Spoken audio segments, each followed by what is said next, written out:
নমস্কার, শুভ সন্ধ্যা। আপনাদের সাথে এই মুহূর্তে আমি আছি দীপান্বিতা। চোখ রাখবো এখনকার মতো প্রাইম নিউজে। রাজ্যে আবারও হেনস্থার শিকার দুই নাবালিকা। ঘটনা তেলিয়ামুড়া থানাধীন চাকমাঘাট ভূমিহীন কলোনি এলাকায়। তদন্তে নেমেছে পুলিশ। তবে মেডিকেল রিপোর্ট না আসা পর্যন্ত পুলিশ এবং নাবালিকা পরিবার কেউই মুখ খুলছেন না। বিভিন্ন সমস্যায় জর্জরিত জম্পুইজলা টেলার বন হায়ার সেকেন্ডারি স্কুল। ময়লা স্তর জমে স্কুলের নাম পর্যন্ত ঢেকে যাচ্ছে। হয়তো আর কদিন পরে নাম গোত্রহীন হয়ে পড়বে স্কুলটি। উদাসীন শিক্ষা দপ্তর। উন্নয়নের ধরাছোঁয়ার বাইরে জম্পুইজলা টেলারবন হাই সেকেন্ডারি স্কুল। ময়লার স্তর জমে স্কুলের নাম পর্যন্ত ঢেকে যাচ্ছে। হয়তোবা আর কদিন পরে নাম গোত্রহীন হয়ে পড়বে স্কুলটি। থাকবে শুধু দালান ঘর। এ দৃশ্য দেখলে হয়তো সুশাসনের নাম জপ করা যে কোনো নেতা মন্ত্রী চোখ কপালে ঠেকবে। জন্মলগ্ন থেকে স্কুলটি বিভিন্ন সমস্যায় জর্জরিত হলেও নজর নেই শিক্ষা দপ্তরের। বিষয়কেন্দ্রিক শিক্ষকের অভাব থেকে শুরু করে নানা সমস্যায় ভুগছে স্কুলের ছাত্রছাত্রীরা। ক্লাসে ক্লাসে ছাত্রছাত্রী দেখার পাওয়া গেলেও শিক্ষক শিক্ষিকাদের দেখা মিলল না। তারা বসে আছেন স্টাফ রুমে। ক্লাস করানোর জন্য কোনো শিক্ষক স্টাফ রুম থেকে ক্লাসমুখীও হচ্ছে না। পড়ুয়ারা ক্লাস পরিষ্কার করছে। এক ছাত্রী জানায় স্কুলে কর্মরত শিক্ষক নেই, পানীয় জলের সংকট রয়েছে এবং বিদ্যুতের সমস্যা তাদের প্রায় দুর্ভোগ পোহাতে হয়। সবচেয়ে বড় সমস্যা দেওয়াল নেই স্কুলে।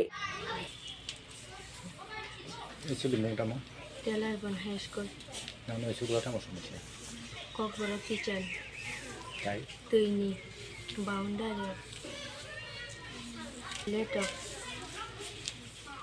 Baluka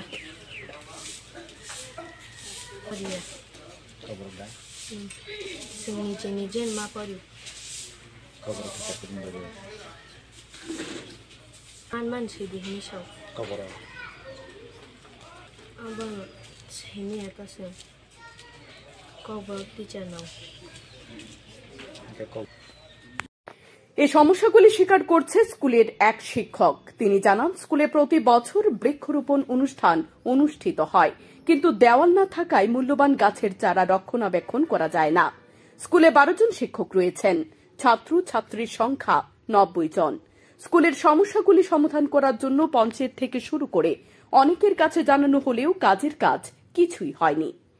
সমস্যাটা একটু ফটো তুলেন দেখেন, যেমন একদিন আগে এটা ঠিক করা হয়েছিল, কিন্তু এখনো তো এটার কোনো ফিটিং নাই, ভিতরটা ময়লা হয়ে গেছে। তো এই বিষয়ে জানাছিলেন আপনার প্রতিপক্ষরে জানানো হয়েছে। তারা কি বিষয় আপনাদের? এটা তো হেড স্যারে জানেন। তবে গতকালকেও আমরা কিছু জানি একটা চলে যাবে পঞ্চায়েত থেকে, একটা পঞ্চায়েতের কাছে ওইটা অবগত করছি গত 3 দিন আগে। তবে এই বেহাল চিত্র শুধু এই স্কুলেরই নয়, আরো বহু স্কুল এ ধরনের সমস্যায় ভুগছে। প্রশ্ন হচ্ছে, উন্নয়নের টাকা কারা গিলে খাচ্ছে? না হলে স্কুলের অবস্থা এত বেহাল হতো না। শান্তন টিভি। বর্তমান শাসক দলের বিরুদ্ধে কংগ্রেস ছাড়া আর কেউই নেই লড়াই করার মতো। তাই আসন্ন লোকসভা নির্বাচনে দেশবাসীকে পাশে চাইছে কংগ্রেস। কংগ্রেস প্রতিষ্ঠিত হলে দেশবাসীকে ন্যায় দেবে। শনিবার প্রদেশ কংগ্রেস ভবনে সাংবাদিক সম্মেলনের মধ্য দিয়ে একথা বলেন সর্বভারতীয় কংগ্রেসের মুখপাত্র Mathew Antony. BJP marketing company হয়ে গেছে, তাদের প্রতিশ্রুতির কোনো সততা নেই। লোকসভা নির্বাচনকে সামনে রেখে রাজ্য সফরে আসা সর্বভারতীয় কংগ্রেসের মুখপাত্র তথা কংগ্রেসের উত্তর পূর্বাঞ্চলের মিডিয়া ইনচার্জ মেথু অ্যান্টনি এভাবে বিজেপির বিরুদ্ধে সাংবাদিক সম্মেলনের মধ্য দিয়ে মুখ খুললেন। প্রদেশ কংগ্রেস ভবনে এক সাংবাদিক সম্মেলনের মধ্য দিয়ে দাবি করেন, লোকসভা নির্বাচনকে সামনে রেখে শাসক দল বিজেপি বড় বড় স্বপ্ন দেখিয়ে চলেছে দেশবাসীকে। কিন্তু দেশে বর্তমানে সবচেয়ে বড় সমস্যা বেকারত্ব। বছরে 2 কোটি চাকরি যাওয়ার প্রতিশ্রুতি দিয়ে সরকারে প্রতিষ্ঠিত হয়েছিল শাসক দল বিজেপি। কিন্তু বেকার সমস্যায় সরকারের আমলে সবচেয়ে বেশি মাথা চারা দিয়েছে। অপরদিকে দ্রব্যমূল্য অস্বাভাবিকভাবে বৃদ্ধি পাচ্ছে। সাধারণ মানুষের ক্রয় ক্ষমতার বাইরে চলে গেছে সবকিছু। পরিবার পরিচালনা করতে হিমশিম খেতে হচ্ছে। একইভাবে জিএসটির নাম করে সবকিছুর উপর থেকে সরকার কর সংগ্রহ করার সুযোগ সৃষ্টি করেছে। পাশাপাশি দেশের কৃষকরাও এই সরকারের আমলে সবচেয়ে বেশি সমস্যায় জর্জরিত। তারা ফসলের ন্যায্য মূল্য পাচ্ছে না। দুবছর আগে তারা আন্দোলন করেছিল। আন্দোলনে নেমে 7 শতাধিক কৃষকদের মৃত্যু হয়েছিল। তখন সরকার তাদের মিথ্যা প্রতিশ্রুতি দিয়েছিল, কিন্তু 2 বছর পরেও সে প্রতিশ্রুতি পূরণ না হওয়ায় কৃষকরা পুনরায় রাস্তায় নামতে বাধ্য হয়েছে। আয়োজিত সাংবাদিক সম্মেলনে সরকারের বিরুদ্ধে সমালোচনা করে তিনি আরও অভিযোগ তুলে বলেন, বর্তমান সরকার নারী শক্তি বৃদ্ধি করার যে কথা বলছে তাতে দেখা যাচ্ছে এই সরকারের আমলে সবচেয়ে বেশি নারীরা আক্রান্ত। 2022 সালে 31,568টি ধর্ষণের মামলা রেজিস্টারভুক্ত হয়। বর্তমানে 86টি মামলা এখনো পেন্ডিং পড়ে রয়েছে। সব মিলিয়ে এই সরকারের আমলে অন্যায় এবং মানুষের সমস্যা বৃদ্ধি পাচ্ছে। এই সরকার গরিবকে আরো বেশি গরিব বানিয়ে ফেলছে এবং ধনীকে আরো বেশি ধনী বানাচ্ছে। তাই এর বিরুদ্ধে কংগ্রেস ছাড়া আর কোনো বিকল্প নেই যারা আওয়াজ তুলবে। তাই মানুষকে পাশে থাকতে হবে, তাহলে এই সরকারের বিরুদ্ধে লড়াই করা সম্ভব হবে। আসন্ন লোকসভা নির্বাচনে কংগ্রেস ক্ষমতায় প্রতিষ্ঠিত হলে দেশবাসীকে ন্যায় দেবে বলে আশ্বাস দেন তিনি। देश भर देखो एम्प्लॉयड ग्रेजुएट्स के बीच में 33% अनएम्प्लॉयमेंट है। तो इसकी वजह से क्या होता है? इसकी वजह से सामाजिक अनरेस्ट होता है, क्योंकि लोग के पास नौकरी नहीं है तो किसी के पास दौलत देखेगा तो जलन आएगा, मेरे पास नहीं है, तो सोशल सेफ्टी इज कॉम्प्रोमाइज। वैसा बेरोजगारी एक सबसे बड़ा चीज है ये 10 सालों में, और इन्होंने प्रॉमिस किया हर साल में 2 करोड़ रोजगार प्रॉमिस किया था बीजेपी ने। 30,000 जॉब भी नहीं हो पाया, या 30 लाख जॉब भी नहीं हो, तो फिर क्या हो? तो हम आपके सामने ये रख रहा हूं कि क्योंकि कांग्रेस के अलावा और कोई पार्टी नहीं है ये मुद्दा बीजेपी के सामने लेकर के आपके लिए आवाज लेकर के लड़ने के लिए, तो कांग्रेस ही कर रहा है। इसलिए हम आपके सामने लेकर आ रहा हूं 10 साल अन्याय का। बेरोजगारी सबसे बड़ा अन्याय है, और आप सबको मालूम है जीएसटी क्या है? जीएसटी हमारे आम आदमी को समझने के लिए सिंपली बोलेगा तो जो हम खरीदता है हम उसके ऊपर टैक्स देते हैं। तो यहाँ पे सबसे हम सोचेगा ये अमीर वाला सबसे वाला खरीदने वाला लोग है।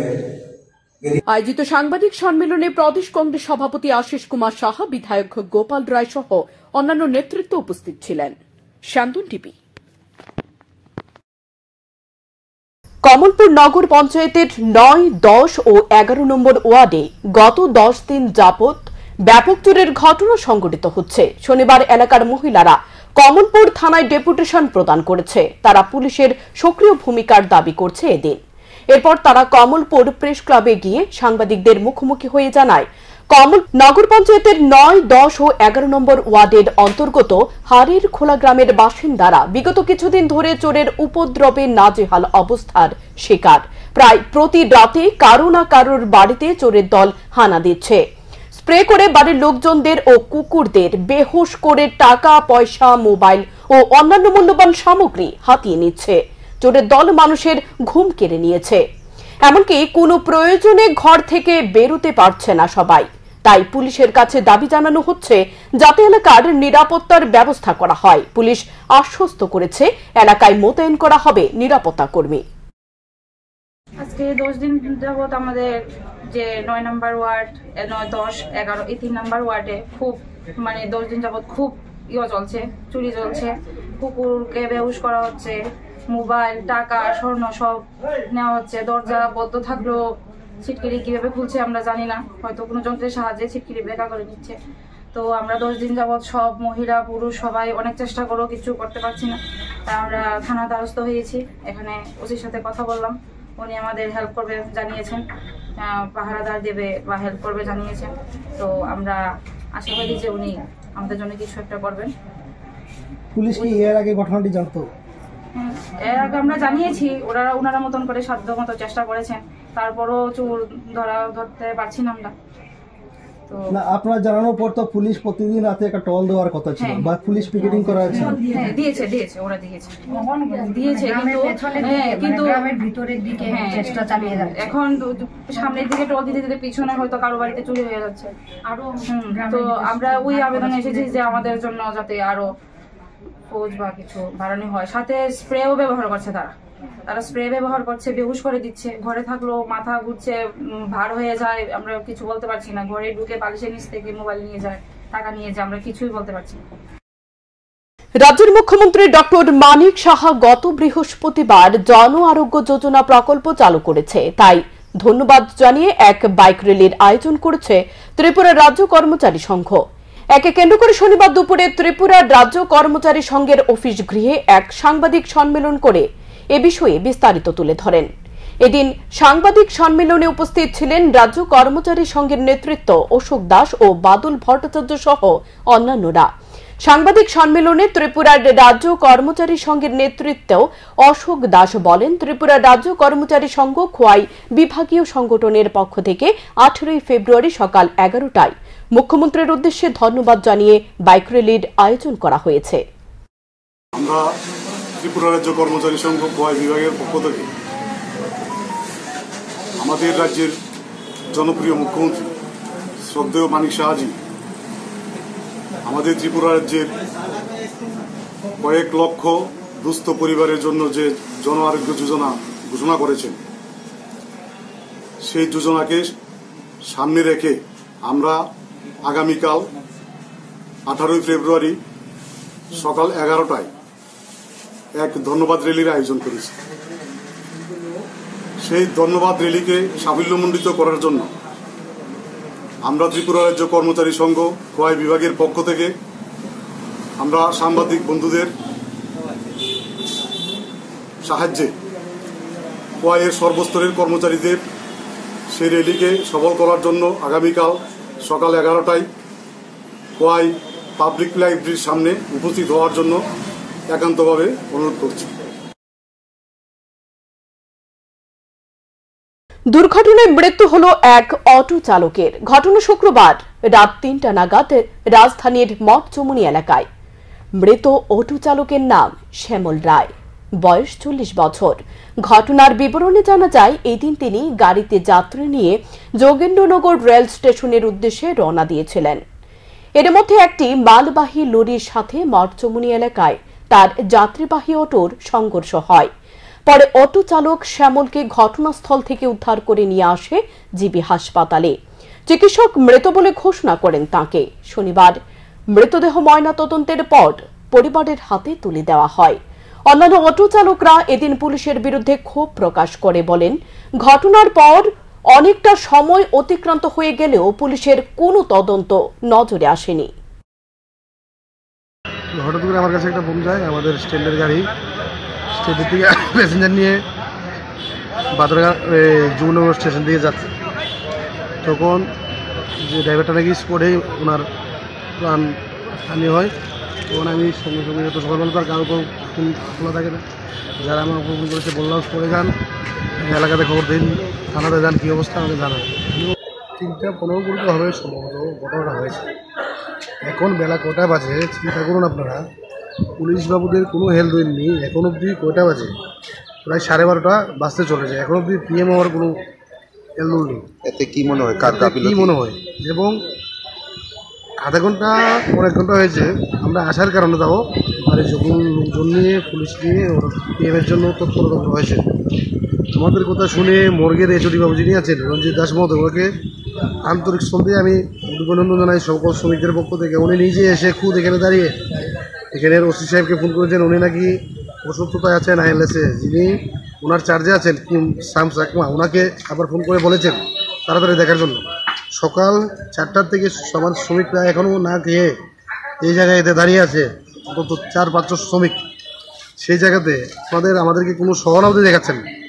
তাই আমরা ভারতীয় ওয়েস্ট ত্রিপুরা অটো রিক্সা এবং পশ্চিম ত্রিপুরা জেলার কমিটির পক্ষ থেকে ওনার বডি নিয়ে আমরা কিছুক্ষণের মধ্যেই পূর্ব থানায় যাব এবং আমাদেরকে যতক্ষণ সদুত্তর না পাবো আমরা শ্রমিকরা রাস্তা থেকে পিছু পাবো না। স্বামীর দায়ের আঘাতে গুরুতর আহত স্ত্রী, জিবি হাসপাতালে মৃত্যুর সঙ্গে পাঞ্জা লড়ছে।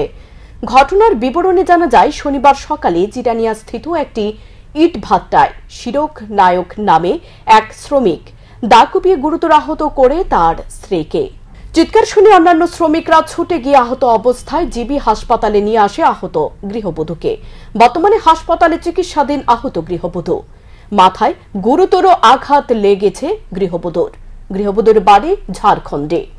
অন্যান্য শ্রমিকরা অভিযুক্ত স্বামীকে আটক করে পুলিশের হাতে তুলে দেওয়ার জন্য ঘটনার ব্যাপক চাঞ্চল্য সৃষ্টি হয়েছে। ऑटो वाला को बुला दिया, वहाँ जो मालिक हम लोग के रहता है वो ऑटो बुला दिया। उसके बाद में हम लोग लेके दो आदमी, एक आदमी बाहर होगा तो उसी के साथ में हम लोग लेके चला गया। और लेडीज़ लोग था तो वो लोग के नाम मालूम नहीं, कहाँ कहाँ का रहने वाला है। हमको खाली मालूम है कि साथ में काम करते थे। इसका हस्बैंड ऐसा करने का कारण क्या है? पति ने ऐसा क्यों किया? हम लोग को नहीं मालूम है ना कैसे किया। हम लोग तो काम में थे ना, हम लोग काम करके आए थे। हम लोग कोई झगड़ा चल रहा था क्या? झगड़ा हुआ था? झगड़ा हुआ था तो मालूम नहीं है हमको। हम लोग सुबह काम करने निकल जाते हैं। सुबह कितने बजे ये घटना हुआ?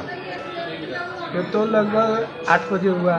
हम लोग के लंच समय होता है। तो आप घर पे जाकर उसको कैसी हालत में देखा आपने? इसको देखा ना मार रहा था। उसके बाद में इसको पति के देखा वो लोग मार रहा है करके, तो वो लोग उसको पति के हाथ पैर देखा धरा।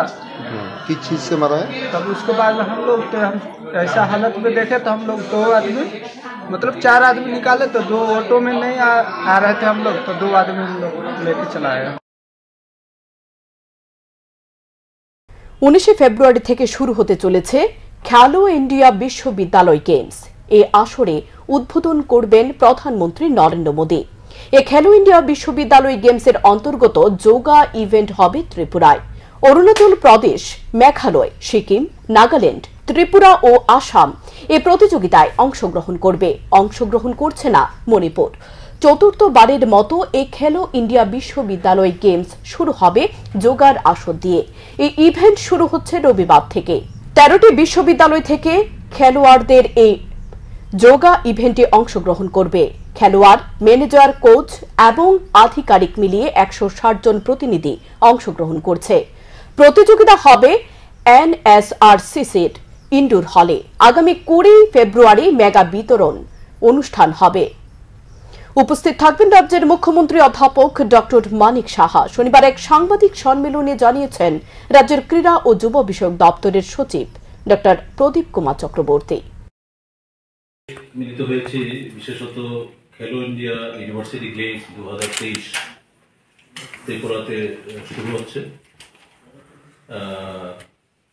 এই গেমসটা মূলত অষ্টলক্ষ্মী, আমাদের যে নর্থ ইস্টার্ন যে স্টেটগুলি আছে সেই স্টেটগুলিতে হচ্ছে। বিশেষ করে আসামে সেখানে ম্যাক্সিমাম যে গেমস সেই গেমসগুলি হবে। আর আমাদের অন্যান্য স্টেট যেগুলি আছে, যেমন আসাম ছাড়া অরুণাচল প্রদেশ, মেঘালয়, মিজোরাম, সিকিম, নাগাল্যান্ড, ত্রিপুরা, মণিপুর বাদে বাকি যে 6টা স্টেট আছে 6টা স্টেটে এগুলি হচ্ছে। এটার উদ্বোধন যেটা হবে মাননীয় প্রধানমন্ত্রীর হাত ধরে, সে উদ্বোধন হচ্ছে 19 তারিখ ফেব্রুয়ারি 2024। এটার কমেন্সমেন্ট আমাদের রাজ্য দিয়ে শুরু হচ্ছে, অর্থাৎ কালকে এই খেলাটা শুরু হবে আমাদের রাজ্যে। আমাদের একটা ডিসিপ্লিনে এই খেলাটা হবে, সেটা হচ্ছে যোগাসন। খেলো ইন্ডিয়া ইউনিভার্সিটি গেমসের যোগাসনা দিয়ে আমাদের এটা শুরু হবে। এটা হচ্ছে 8ম এডিশন। এর আগে প্রথম এডিশন হয়েছিল উড়িষ্যাতে। দিন দুপুরে দুঃসাহসিক চোরের ঘটনা সংঘটিত হল রাজধানীর মালঞ্চ নিবাস সংলগ্ন এলাকায়। বাড়ির লোকদের অবর্তমানে এই চুরির ঘটনা সংঘটিত হয়েছে। পরবর্তী সময়ে বাড়ি ফিরে এই চুরির ঘটনা প্রত্যক্ষ করে খবর দেয় পুলিশকে। পুলিশ ছুটে এসে একটি মামলা হাতে নিয়ে তদন্ত শুরু করেছে। বাড়ির মহিলা জানান, 30,000 টাকা সহ স্বর্ণালংকার চুরি করে নিয়ে গেছে চোরের দল। এর বিরুদ্ধে একটি চুরির মামলা করা হয়েছে থানায়। এ পর্যন্ত সংবাদ এ পর্যন্তই। চোখ রাখুন স্যান্দন টিভির পর্দায়।